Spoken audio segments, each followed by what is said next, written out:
Disability for kids. Get them the treatment that they need. Children are not adults, and we know this, but this is where I tell people all the time when I've represented so many children. I told my staff that I said, you know what? I will represent children because I'm never going to penalize the child for their parent. Now, for the parents who are watching this, do not be offended. If you are, my bad. You are a lot of times your children's worst enemy to their disability case. Why? Because a lot of times when you look in the files, there'll be so many instances where the school, the doctors, and the specialists are asking for specific things to be done to support that child. And guess what? The parent's not doing it. Like great example I had. I had a child who was ADHD, ADD, oppositional defiant disorder. Bless his heart, he was a wreck. And he was a beautiful kid, but he was a wreck. But when you look through the files, there was a clear-cut indication that the mother was not doing a very good job about getting the medication for him. Now, if it was because she couldn't afford it, my heart would have really gone out to her. The regulations would be a little bit more favorable if she couldn't. One, because she couldn't afford it. She just didn't take time to go get it. She used to always grumble that, well, I got 5 kids. I ain't got time to be running all over the place. And I'm like, but I'm so confused. You're applying for disability benefits for your child. You have to prove the child is disabled. He can't do it without your help. So why are you getting him medication? Well, I'll see what I can do, but I can't, ain't nobody got no time to be running all over the place. I said, oh, okay, all right. So guess what? She goes into the hearing. Judge notes the same thing that I noticed. Child's not taking medication. So she sits there in the hearing, and I'm preparing her, and I'm preparing her, and I keep asking her the same question. I said, is he better when he's on his medication? No, he's off. So finally, the judge gets before it. He says, ask the same question, but then the judge gets her good. Ma'am, I'm going to ask you, is he doing better on his medication? And I want you to remember, you are under oath.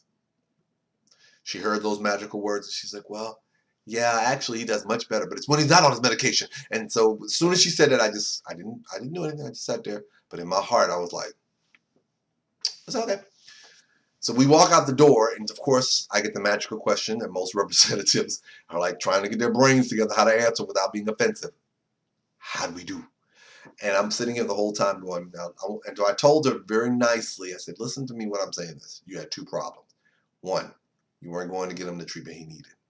You acknowledge the fact that that you failed to get his medication, and you had absolutely no good reason why. The fact that you were running around, got other things going on, has nothing to do with Social Security. You have to prove he's disabled, and you weren't doing enough to get what he needed to have done. And you admitted under oath that his condition improved while he was on medication. So then if he's to put him on the medication.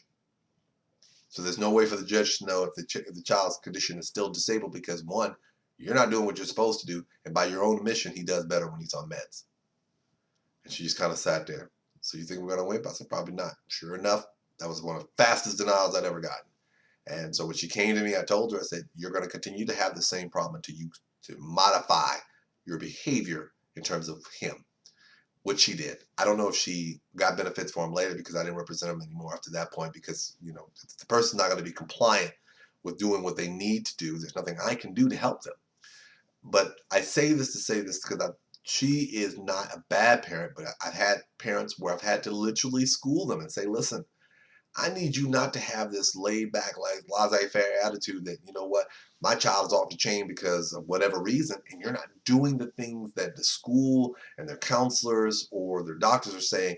If you're not doing the things to help improve their condition, but yet still shows they're disabled, Social Security is not just going to give you a check for your child. You have a responsibility to show that the child is disabled.